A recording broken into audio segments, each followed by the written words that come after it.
하리로다. 아멘. 우리 성도 여러분들은 혹시 하나님을 의심해 보신 적 있으신가요? 네, 첫 시작부터 좀 도전적인 질문을 드리면서 시작을 합니다. 하나님의 존재, 또 하나님의 성품, 하나님의 능력, 그것을 의심해 보신 적 있으십니까? 저는 2014년 4월 16일 끔찍한 한 사건 앞에서 하나님의 능력, 하나님의 살아계심을 의심할 수밖에 없었던 그런 경험을 한 적이 있습니다. 인천에서 제주를 향하던 여객선 세월호가 진도 인근 해상에서 침몰하면서 승객 300여 명이 사망, 실종된 대형 참사. 바로 이게 세월호 사건의 전말이지만 당시 저에게 이 사건은 이 설명 그 이상의 것으로 저에게 다가왔습니다. 사건 당시 처음에 가지고 있었던 이 구조에 대한 그런 기대감이 알 수 없는 이유로 인해서 점점 사라져 갔을 때 제 안에 이 공든 탑이 무너지는 것을 제가 경험을 했습니다. 하나님을 향해 가지고 있었던 이 믿음이라는 탑, 그것에 충격이 가해지는 것을 제가 느꼈다는 거죠. 끔찍한 사건 앞에서 도대체 왜? 라는 질문을 하나님 앞에 계속 드렸습니다.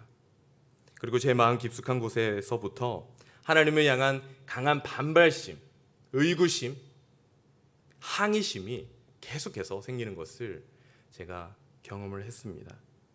당시 제가 신대원에 있었는데 이 신대원 골방에 들어가서 하나님 앞에 기도하면서 막 따지고 또 건방진 태도로 기도했던 그런 기억이 저에게 있습니다. 아마 저뿐만이 아니라 하나님을 믿는 모든 국민들, 또 그 사건을 바라봤던 이 시대의 그리스도인들은 저와 동일한 그런 생각을 했을 거라고 생각합니다. 우리가 세상을 살다 보면 이런 끔찍한 사건들, 우리의 머리로 이해되지 않는 그런 사건들을 우리가 만나게 됩니다. 인류의 역사들은 이런 끔찍하고 악한 일들의 반복이었다고 우리가 볼 수가 있죠. 홀로코스트, 제1, 2차 세계대전, 흑사병, 쓰나미, IS의 테러, 또 저희가 현재 겪고 있는 이 코로나 바이러스, 이런 대외적인 어떤 슬픔과 고통도 있었지만 어떤 유전적인 질병, 또 후천적인 어떤 아픔들, 그리고 가족의 관계에서 일어나는 여러 가지 어려움들, 이런 악한 일과 이해할 수 없는 일들이 반복적으로 일어나는 세상 속에서 저와 우리 성도님들이 살아가고 있습니다. 세상은 점점 발전하고 사람들의 지식은 점점 늘어나고 또 법률은 더 조직화되고 세분화되고 있고 군사의 군사력은 점점 늘어나고 또 정치인들은 더 안전한 세상에 대한 공약을 내세우지만 이 세상의 고통의 문제는 여전히 우리 눈앞에 있습니다. 심지어 이 고통의 문제는 그리스도인이라고 해서 피해갈 수 없는 문제이기 때문에 우리의 마음을 더 힘들게 만드는 것은 아닌가 생각을 하게 됩니다. 자, 이런 악하고 끔찍한 사건과 악행들, 그리고 이해할 수 없는 고통의 문제 앞에서 우리 그리스도인들은 하나님께 왜? 라는 질문을 던지게 됩니다. 그리고 그리스도인이 아닌 사람들은 세상에 관심이 없어 보이는 우리가 믿는 그 신을 향해서 매우 부정적인 마음을 가지게 되고 또 우리에게, 그리스도인들에게, 교회에게 이렇게 묻는 것이죠. 당신들이 믿는 하나님, 사랑의 하나님이라고 하는데 도대체 왜 이 땅에는 고통이 있습니까? 왜 이 사람들이 고통 가운데 또 나의 가족들에게 고통을 주는 겁니까? 2013년 3월 미국 퍼듀 대학에서 신의 존재에 대한 토론회가 열렸습니다. 거기 참석한 무신론 철학자 알렉스 로젠버그가 기독교 변증가 윌리엄 레인 크레이그에게 이렇게 얘기를 했습니다. 그러니까 무신론자가 기독교를 변증하는 사람에게 이런 말을 했다는 거죠. 당신이 신이 악을 허락한 이유에 대해서 설명할 수 있다면 나는 크리스천이 되겠다 라고 얘기를 했습니다. 이처럼 세상에서 비일비재하게 일어나는 이 고통의 문제는 많은 사람들을 교회로부터 떠나게 하고 하나님을 믿지 못하도록 하는 큰 걸림돌이 되고 있다는 것, 우리가 부인할 수 없는 것 같습니다. 그리고 그리스도인들 또한 세상에 일어나는 여러 가지 많은 어려움들을 보면서 낙심하게 되는 거죠. 세상의 부조리와 폭력과 불행들을 보면서 신앙적인 자신감을 잃어가고 있는 그리스도인의 모습을 오늘날도 우리가 목격하고 있습니다. 우리 성도님들은 어떤 고통의 문제 가운데 지금 서 있으십니까? 그리고 그 고통의 문제 앞에 어떤 답을 내리고 계십니까? 오늘 말씀에 나오는 하박국 선지자도 동일한 어려움을 겪었던 그런 선지자였습니다. 혹시 우리 성도님들 가운데도 이 질문을 하고 있는 분이 계시다면 오늘 하박국 선지자의 이 질문과 그리고 그에 대한 하나님의 답변을 통해서 우리가 지금껏 품에 안아왔던 이 고통의 문제에 대한 답을 얻어가는 은혜의 시간이 되었으면 좋겠습니다. 자, 하박국 선지자가 살던 시대는 국가 대외적으로 매우 힘든 그런 복잡하고 혼란스러웠던 그런 시대였습니다. 이스라엘이라는 나라가 남북으로 나눠지게 되고 북이스라엘은 아수르란 나라에 의해서 BC 722년 점령당하게 됩니다. 그리고 이 남유다도 아수르의 엄청난 영향력을 100년 동안 받게 된 것이죠. 그런데 이렇게 계속해서 남유다를 괴롭히던 아수르가 이제 멸망하게 되는 사건들이 계속해서 하박국 선지자의 시대에 일어나게 됩니다. 왜냐하면 이 바벨론이라는 나라가 새롭게 부상하기 시작했기 때문이죠. 하박국 선지자는 주전 612년 아수르의 수도인 니느웨가 바벨론이라는 나라에 점령당하는 모습을 보게 됩니다. 그리고 이 남유다의 왕인 요시야가 선한 왕이었거든요. 이 왕이 아수르를 도와주려고 가는 애국 군대를 막다가 갑자기 죽어버리는 그런 하갈 전투를 목격하게 됩니다. 하란 전투를 목격하게 되고, 그리고 아수르 군대가 최종적으로 패하면서 이제 역사의 뒤안길로 넘어가게 되는 갈그미스 전투도 목격하게 되는 것이죠. 그러니까 이 하박국 선지자는 지금 어떤 시대를 살았냐면 그 고대 근동 지방을 장악하려고 하는 이 거대 국가들의 사라짐과 또한 세워짐, 그 과도기적인 그런 시대를 살았던 인물이 바로 이 하박국 선지자였다는 것입니다. 이렇게 남유다는 대외적으로 아주 큰 혼란의 시대를 맞이하고 있었습니다. 그런데 하박국 선지자를 더 힘들게 만드는 것은 바깥에 있었던 그런 혼란스러운 상황이 아니라 남유다 내부에 있는 그런 문제였다는 것이죠. 그것은 바로 남유다 백성들의 큰 범죄함 때문에 하박국 선지자는 고민했습니다. 그들의 죄가 무엇인지 우리 3절 말씀 함께 1장 3절 말씀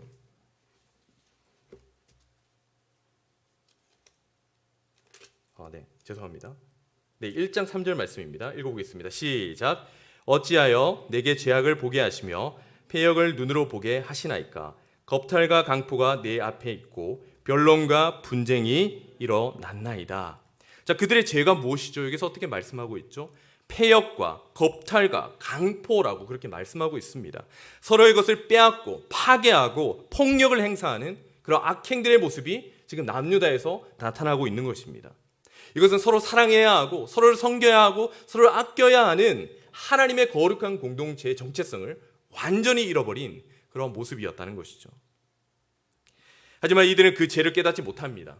서로를 헐뜯고 서로를 비난하고 비방하고 분쟁하고 분열되는 모습들이 이 거룩한 하나님 나라의 공동체에서 일어나는 죄악의 모습이었다는 것이죠. 남유다 백성들이 이렇게 서로를 향해서 이를 드러내고 서로 분쟁하고 다퉜던 이유가 무엇일까요? 그것은 그들 마음 가운데서 하나님을 떠나버렸기 때문이었습니다. 이 요시야 왕 이전 남유다는 극도로 악한 왕들이 다스렸던 그런 시기였습니다. 므낫세와 아몬의 지휘 아래서 하나님 앞에 철저히 돌아서고 우상 숭배를 끊임없이 해냈던 시대, 그 시대가 바로 이 요시야 왕 이전, 하박국 선지자 이전의 시대였다는 거죠.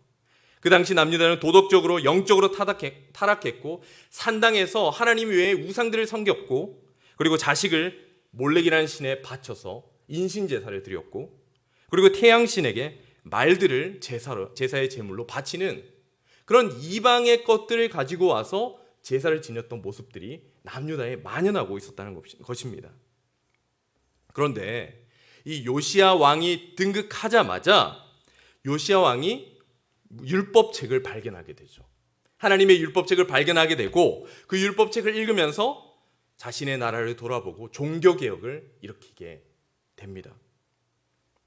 그래서 성전이 회복되고 유월절을 다시 제정해서 유월절을 지켜나가고 하나님 나라의 거룩한 공동체로 남유다가 회복되어 나가기 시작합니다. 이때만 해도 하박국 선지자는 아마 행복한 그런 마음이 있었을 것입니다. 왜냐하면 이전까지는 타락했고 우상 숭배했고 하나님으로부터 멀리 떠났지만 이제 요시야 왕의 시대가 되어서 하나님을 믿는 믿음을 회복하기 시작했기 때문에 하박국은 아주 행복한 그런 시간을 보냈을 거라고 생각합니다. 그런데 앞서 말했듯이 이 하나님의 선한 왕이었던 요시야가 급사를 하게 된 거죠. 갑자기 죽게 된 것입니다. 그래서 자신들을 통제할 사람이 사라지게 되자 남유다 백성들은 다시금 깊은 죄의 수렁으로 빠져들게 됩니다. 요시야 왕 시대 때 한때 거룩했던 이 남유다 백성들이 다시금 범죄하면서 하나님을 멀리 떠나는 모습을 보면서 이 하박국은 마음이 찢어지게 됩니다. 그래서 그들에게 돌아오라고 하나님께 돌아오라고 끊임없이 외치지만 그들은 하나님의 말씀을 듣지 않고 끊임없이 죄악의 수렁 가운데 빠져들게 되었습니다. 결국 하박국은 하나님께 애통하는 심정으로 이렇게 고백을 합니다. 1장 2절에서 3절 말씀을 우리 함께 읽어보도록 하겠습니다. 시작. 여호와여, 내가 부르짖어도 주께서 듣지 아니하시니 어느 때까지이리이까? 내가 강포로 말미암아 외쳐도 주께서 구원하지 아니하시나이다. 어찌하여 내게 죄악을 보게 하시며 패역을 눈으로 보게 하시나이까? 겁탈과 강포가 내 앞에 있고 변론과 분쟁이 일어났나이다. 하박국 선지자는 하나님의 언약 백성들이 복의 근원이신 하나님을 버리고 다른 신들을 섬기고 패역하고 악한 죄악을 저지르는 모습을 보면서 가슴을 찢으면서 하나님께 말씀드리고 있는 것입니다. 하나님, 어찌하여 언약 백성인 남유다 백성들이 타락하고 하나님을 떠나고 있는데 하나님께서 어떻게 이렇게 가만히 보고 계십니까? 어찌하여 주의 거룩한 백성들이 사악한 죄와 불의 가운데 거하시는 것을 그냥 두고 보십니까? 라고 간절하게 주님께 묻고 있는 것이죠. 어쩌면 오늘날 교회도 하박국 당시 남유다와 닮아가고 있는지도 모르겠습니다. 기독교 윤리실천 운동이 발표한 설문조사에 따르면 사람들이 교회를 신뢰하지 못하는 여러 가지 이유들을 소개했는데 이런 이유들이 있었습니다. 다른 종교에 대한 배타적인 태도, 불투명한 재정 사용, 교회 지도자들의 도덕적 타락, 교회 성장 제일주의, 교인들의 부도덕한 삶. 이 많은 것들을 종합해 보면 우리 그리스도인들이 도덕적으로 타락했기 때문에 세상 사람들은 더 이상 교회를 기대하지 않는다는 것이죠. 교회로 들어오려고 하지 않는다는 것을 이 설문조사가 말해주고 있습니다. 어느새 교회는 세상 사람들에게 사랑과 희망과 평화의 상징이라기보다는 세상의 그 어떤 곳과 다를 바 없는 분쟁하고 비판하고 서로를 지적하고 미워하고 분열되는 그런 상징의 장소가 되어버리고 만 것은 아닌지 모르겠습니다. 그래서 그런지 요즘 교회를 보면 비관적인 미래에 대해서 한탄하는 소리를 자주 접하게 됩니다. 주일학교에 미래가 없다. 교회가 무너지고 있다. 코로나 이후에 그것을 눈으로 보게 될 것이다. 하나님께는 아무리 기도해도 응답이 없는 것 같고 나의 상황과 교회의 상황은 변하지 않으니까 답답한 것이죠. 이럴 때 우리의 마음이 어떻게 되냐면 하나님을 향해서 의심하게 되는 겁니다. 사실 하나님께서 우리의 삶에 아무런 관심이 없는 거 아닐까? 하나님은 다른 사람들의 일에만 관심이 있고 나를 그냥 내버려 두시는 것은 아닐까? 이런 생각들이 자꾸 우리를 사로잡는 것이죠.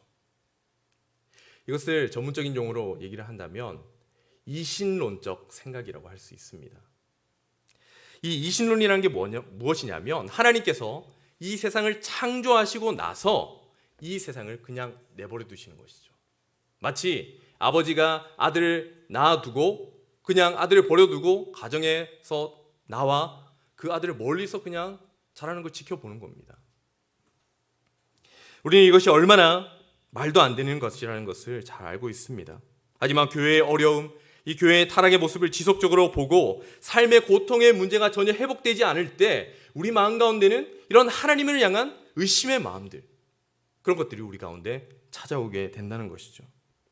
그리고 하나님의 지혜와 능력을 더 이상 의지하지 않게 되고 이제 나와 함께하지 않으시는 하나님, 나에게 응답하지 않는 그 신에게 의지하기보다는 내가 이 어려움을 극복해 나가겠다라고 생각하고 살아가게 되는 그런 안타까운 삶을 살게 되는 것입니다. 하나님께서는 이 땅에 깨어서 하나님을 바라보는 자들에게 하나님을 향해 이신론과 같은 불신과 의심의 늪에 빠지기를 원하지 않으십니다.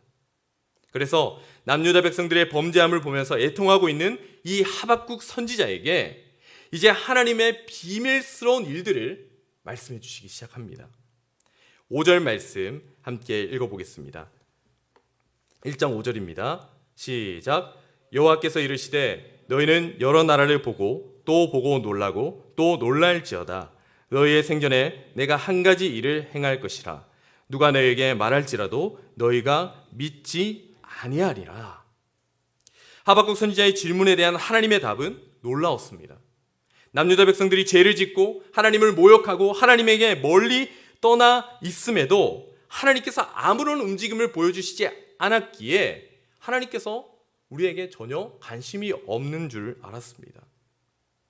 하나님께서 자신의 백성들의 일에 아무런 계획이 없는 줄 알았습니다. 그런데 하나님께서 뭐라고 말씀하시죠? 예상과 달리 우리 인생을 향한, 이 백성들을 향한 놀라운 계획을 가지고 계신다라고 말씀하고 계십니다. 그리고 나서 2장 4절 말씀에 하박국 선지자에 향해서 이런 말씀을 합니다. 의인은 그의 믿음으로 말미암아 살리라.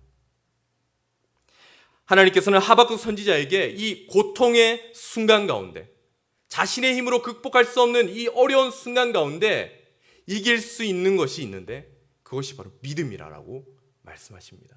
믿음을 가져라고 권면하고 계십니다. 그 믿음은 어떤 믿음인가요?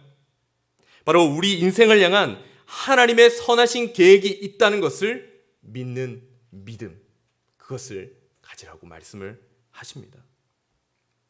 사랑하는 성도 여러분, 하나님께서는 우리 모든 인생에 대한 선한 계획을 세워두신 줄 믿습니다. 하나님은 우리를 버리시는 악한 신이 아니십니다.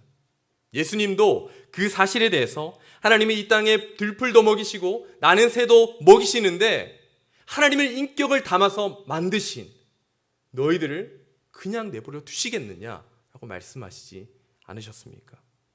오히려 우리는 하나님께서 우리 교회와 또 우리를 향해서 선한 계획을 가지시고 그것을 이루어 나가고 계신다는 것을 믿는 믿음이 우리 가운데 필요한 줄 믿습니다. 바로 이 사실을 기구한 인생을 통해서 철저하게 깨달았던 성경의 인물이 있습니다. 많은 인물들이 생각나시겠죠. 저는 바로 요셉이라는 인물에 주목하고 싶습니다. 요셉은요, 자신의 형들의 시기로 인해서 어디로 갔죠? 애굽이라는 아주 먼 길을 노예로 끌려가게 됩니다.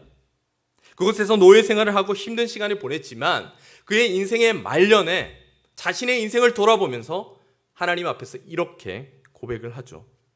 당신들은 나를 해하려 하였으나 하나님은 그것을 선으로 바꾸사 오늘과 같이 많은 백성의 생명을 구원하게 하시려 하셨나니. 하나님께서 그 힘든 상황들을 하나님의 일하심으로 선으로 바꾸어 가셨음을 고백한 것입니다. 사랑하는 성도 여러분, 혹시 고통의 문제 가운데 처해 계십니까? 아니면 교회에서 일어나는 여러 가지 악한 문제들 때문에 시험에 들어 계십니까? 코로나 때문에 너무나도 힘드십니까? 그렇다면 이 시간 하박국을 통해서 주시는 하나님의 선한 계획을 믿는 은혜가 있기를 간절히 바랍니다. 하나님께서는 우리의 인생과 교회를 친히 다스려 가시는 친절한 하나님이십니다. 어떤 순간에도 우리를 포기하지 않으시고 우리가 고통 중에 있지만 여전히 우리를 바라보시고 우리의 인생길을 인도해 나가십니다. 비록 지금은 우리가 고통 가운데 있으며 악이 성행하는 모습을 보고 있을지라도 그것은 하나님의 선한 계획의 일부라는 것을 반드시 기억해야 합니다. 만약 이 세상에 일어나는 악행들이 하나님의 선한 계획의 일부가 아니라면 그것만큼 비참한 일이 없을 것입니다. 그것만큼 희망 없는 일이 없을 것입니다. 그런데 반면에 이 모든 것들이 하나님의 역사하심이라면, 하나님의 선한 계획의 일부라면 우리는 희망을 가지고 믿고 하나님을 의지하고 나아갈 수가 있게 되는 것입니다. 얼마 전 크리스토퍼 라이트 목사님의 어둠 속에서 우리 자신 찾기라는 책을 읽어보면서 큰 감동을 받은 적이 있습니다. 거기서 이 목사님께서 예레미야에 대한 상황을 설명하며 설교를 하시는데 이렇게 말씀하셨습니다. 하나님은 침묵하시지만 부재하시지 않습니다. 저는 이 말씀이 진짜 가슴에 와닿았습니다. 그렇습니다. 오늘 내가 고통에 처해 있다고, 오늘 우리 교회와 한국 교회가 어려움을 겪고 있다고 좌절하지 마시기 바랍니다. 하나님께서는 지금 부재하신 것이 아니라 우리의 곁에 서서 우리를 향하신 선한 계획을 이루어 나가고 계십니다. 그 하나님을 신뢰하고 믿고 나아갈 때 하나님께서 그 선한 계획을 우리의 삶에 보여주실 줄 믿습니다. 그런 은혜가 우리 성도님들의 삶에 가득하기를 주님의 이름으로 축복합니다. 자, 그렇다면 이 하나님의 선한 계획, 그 계획이 어떤 계획인지 궁금하지 않으십니까? 저만 궁금한가요?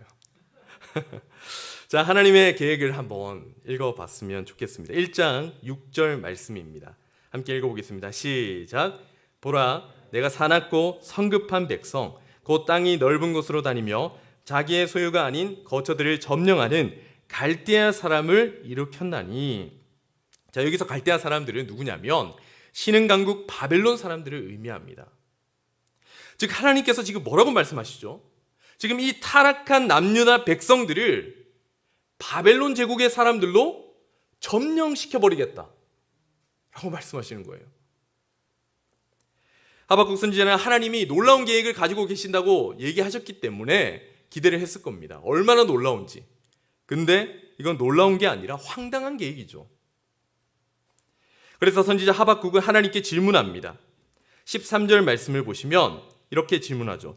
주께서는 눈이 정결하심으로 악을 참아 보지 못하시며 패역을 참아 보지 못하시거늘 어찌하여 거짓된 자들을 방관하시며 악인이 자기보다 의로운 사람을 삼키는데도 잠잠하시나이까? 라고 질문합니다. 하박국은 자신의 나라, 즉 남유다가 범죄하고 병들었지만 그래도 여전히 하나님의 거룩한 공동체인데 어떻게 저 이방 민족을 통해서 우리를 심판하시게 놔두십니까? 라고 질문을 하고 있는 것이죠. 그러나 하나님이 이해가 되지 않는 것입니다. 선하신 하나님께서 선하신 통치하심으로 인도하시고 남유다를 정결케 하시고자 하는 것이 하나님의 모습인 줄 알았는데 하나님은 마치 이 백성들이 버리시는 것처럼 이방 민족에게 던져버리시겠다고 그렇게 말씀을 하고 계신 것입니다. 사랑하는 여러분, 우리도 그리스도인으로서 이 땅을 살아갈 때에 하박국과 같은 황당한 응답을 받을 때가 참 많습니다. 하나님을 위해서 열심히 살아가는데 하나님께서 자신들을 버리는 것과 같은 상황들을 우리의 일상생활에서 기도의 응답으로 우리가 받을 때가 있다는 것이죠.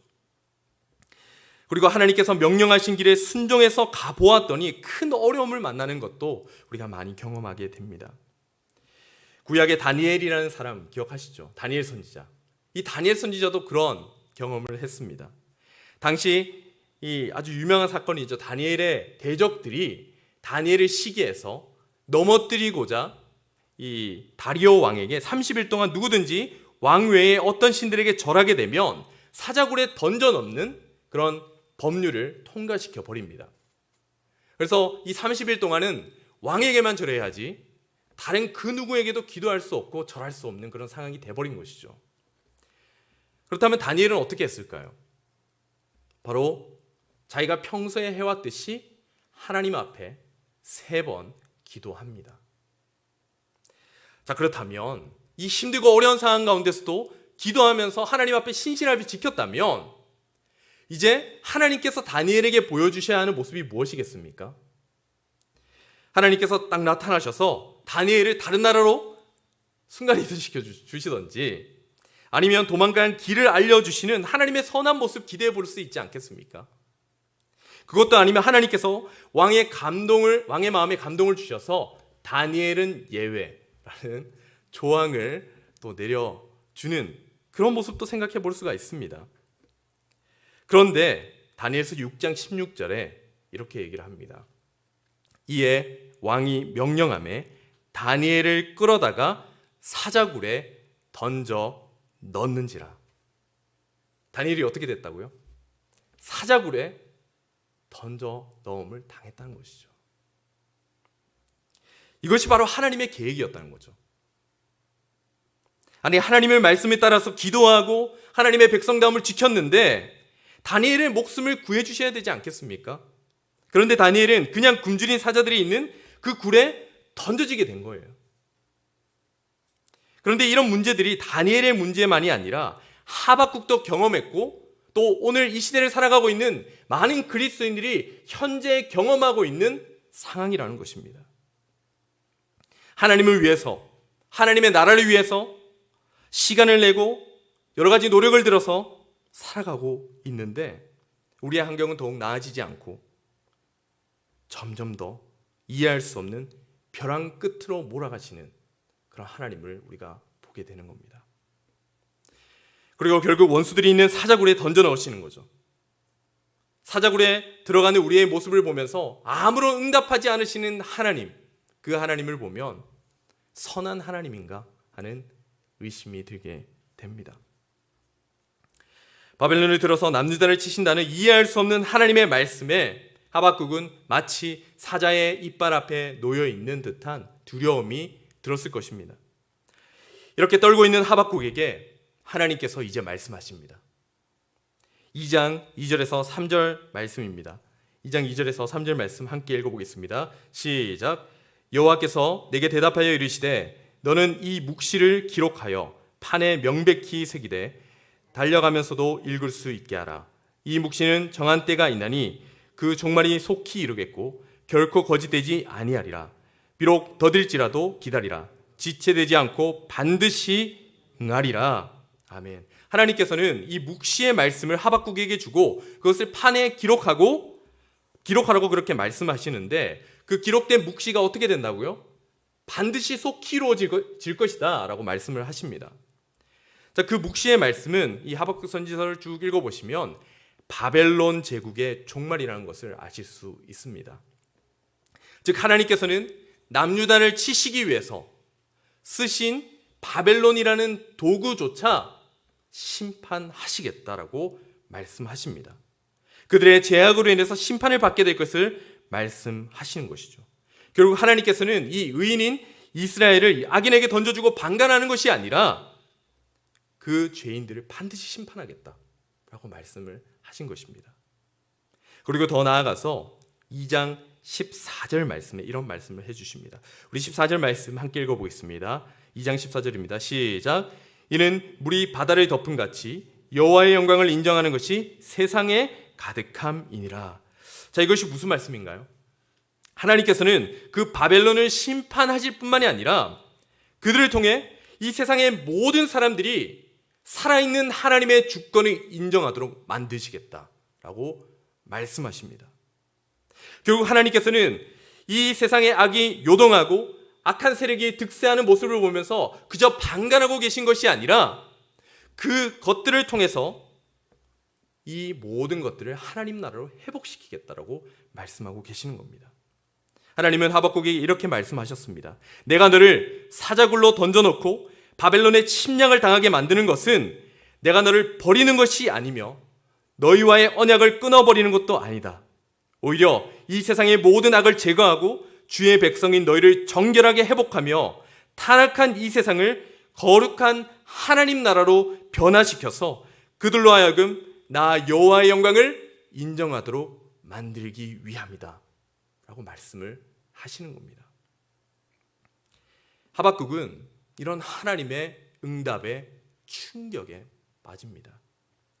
바벨론이라는 악한 우상 숭배국을 들어서 남유다 백성들을 치신다고 말씀하셨을 때 하나님을 의심하고 하나님 어떻게 그렇게 할 수가 있습니까? 라고 질문했지만 오늘 이 하나님의 말씀 들으니까 오히려 하나님은 유다를 버리시는 것이 아니라 그들과 그들의 나라와 더 나아가서 열방을 하나님의 거룩한 나라로 회복시키는 그 하나님의 선한 계획의 중심이었다는 것을 알게 된 것입니다.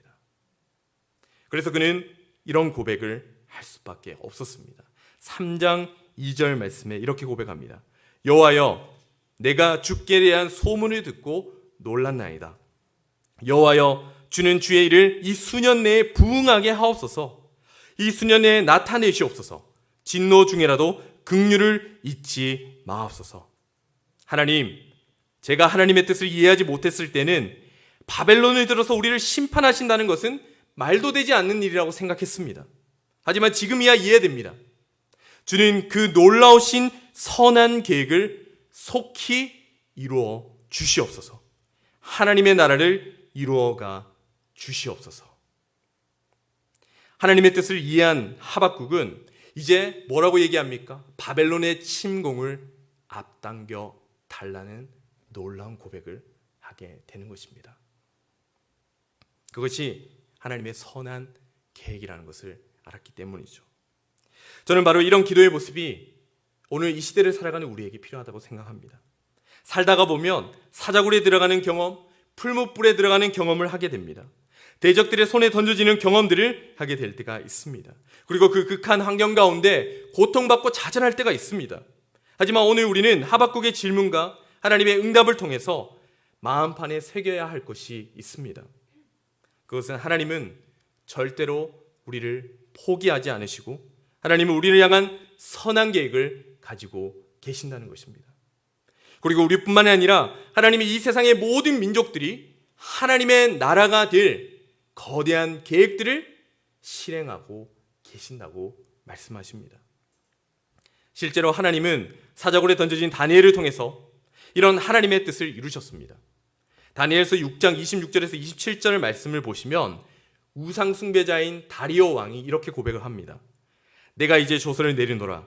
내 나라 관할 안에 있는 사람들은 다 다니엘의 하나님 앞에서 떨며 두려워할지니 그는 살아계시는 하나님이시요 영원히 변하지 않으실 이시며 그의 나라는 멸망하지 아니할 것이요 그의 권세는 무궁할 것이며 그는 구원도 하시며 건져내시기도 하시며 하늘에서든지 땅에서든지 이적과 기사를 행하시는 이로써 다니엘을 구원하여 사자의 입에서 벗어나게 하셨음이라 하셨더라. 하나님을 업신여기고 하나님을 모르는 이방인의 왕의 입술에서 하나님을 고백하고 하나님을 찬양하고 하나님을 인정하는 그런 놀라운 역사들이 이 다니엘의 모습을 통해서 하나님의 선한 계획을 기대하였던 다니엘의 행동을 통해서 이루어 가시는 모습을 보게 되는 것이죠. 그렇기 때문에 우리에게 필요한 것이 무엇입니까? 이 힘들고 어려운 상황 가운데서 좌절하고 낙심하는 것이 아니라 하나님의 그 놀라운 계획, 그 선한 계획들이 속히 나의 삶에 일으켜 달라고 기도하는 모습이 우리에게 필요하다는 것이죠. 우리의 모든 삶에 주님의 일이 부응케 하여 주시옵소서. 심지어 내가 풀무불에 던져질지라도, 심지어는 내가 사자굴에 던져지고 대적의 손에 넘어질지라도 반드시 그 풀무불에서 건져주실 하나님의 선한 계획을 기대하면서 하나님의 선한 일의 부응을 위해서 기도하는 모습들이 우리의 삶에 나타나야 하는 줄 믿습니다. 하나님은 환경에 굴하지 않고 하나님의 선한 역사를 믿음의 눈으로 바라보고 하나님의 역사의 부응을 위해서 기도하는 사람들을 찾으십니다.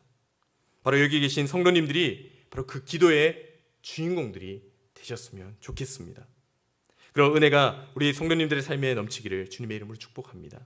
자, 오늘 말씀을 통해서 우리는 하나님의 선한 모습, 그 모습에 대해서 다시 한번 생각해 보았습니다. 오늘은 종교개혁이 시작된 지 504년이 지난 그런 해입니다. 아마 504년 전 그날 종교개혁자들은 앞날에 대한 두려움, 걱정으로 가득 차 있었을 것입니다. 하지만 동시에 그들은 하나님의 선한 계획에 대한 기대감도 가지고 있었습니다. 그래서 종교개혁자 칼빈은 자신이 쓴 기독교 강요 1권 17장에 자신이 이해하고 있는 하나님에 대해서 이렇게 고백합니다. 하나님께서는 항상 자신의 계획을 세우는데 최상의 이유를 가지고 계신다. 사랑하는 성도 여러분, 여러분에게 하나님은 누구십니까? 여러분에게 하나님의 계획은 어떤 것입니까? 하나님께서는 한순간도 이 세상을 포기한 적이 없으시고 그분의 선한 계획으로 우리의 삶을 돌보고 계시는 분이십니다. 비록 그 가정 가운데 고통과 고난의 문제가 있을지라도 하나님은 자신의 선한 뜻을 이룰 수 있는 능력을 가지신 능력의 하나님이신 줄 믿으시기 바랍니다. 그런 학증이 바로 자신의 몸을 고통 가운데 던지셔서 우리를 구원에 이르게 하신 예수님의 십자가 사건 아니겠습니까? 이런 하나님에 대한 바람직한 반응, 그것은 의심과 불평이 아니라 믿음과 기도입니다. 하나님께서는 우리가 하나님을 향한, 이 세상을 향한 하나님의 그 계획을 향한 믿음과 기도를 가지시기 원하십니다. 그렇게 될 때 우리의 입술에서 오늘 하박국 선지서의 마지막 선지자의 고백이 고백될 줄 믿습니다. 오늘 우리가 읽어봤던 하박국 3장 17절에서 18절 말씀 읽고 설교를 마무리하겠습니다. 함께 읽겠습니다. 시작. 비록 무화과 나무가 무성하지 못하며 포도나무에 열매가 없으며 감람나무에 소출이 없으며 밭에 먹을 것이 없으며 우리의 양이 없으며 외양간에 소가 없을지라도 나는 여호와로 말미암아 즐거워하며 나의 구원의 하나님으로 말미암아 기뻐하리로다. 아멘. 기도하겠습니다. 사랑의 하나님 아버지, 우리가 코로나 시대를 맞이하면서 이 땅을 살아갈 때 여러 가지 많은 어려움들을 겪고 있습니다. 또 코로나뿐만이 아니라 이 땅을 살아갈 때 육신의 고통 때문에, 내가 알 수 없는 그런 어려움들 때문에 하나님을 의심하고 하나님께서 계시지 않는 것 같고 하나님과 멀리 떨어졌던 우리의 모습들을 다시 한번 보게 됩니다. 하나님, 오늘 말씀을 기억하면서, 오늘 하박국 선지자의 질문들을 기억하면서 우리를 향하신 하나님의 선한 계획이 있다는 것을 믿고 신뢰하며 하나님께 온전히 의지하는 삶을 살아갈 수 있도록 인도하여 주시옵소서. 하나님, 우리가 이 어렵고 힘든 시대 가운데 믿음과 기도를 가지기 원합니다. 선한 계획에 대한 믿음, 선한 계획을 믿고 하나님께, 하나님의 그 역사가 속히 이 땅에 부흥케 하소서라는 그 기도의 모습들이 우리 가운데 나타남으로 하나님이 주시는 놀라운 기쁨과 평안 가운데 살아가는 우리의 삶이 될 수 있도록 하나님 역사하여 주시옵소서. 우리의 삶 가운데 하나님께서 그런 은혜를 부어주실 줄 믿사오며 감사를 드리며 살아계신 우리 주 예수 그리스도의 이름으로 간절히 기도드립니다. 아멘. 오늘 주신 말씀을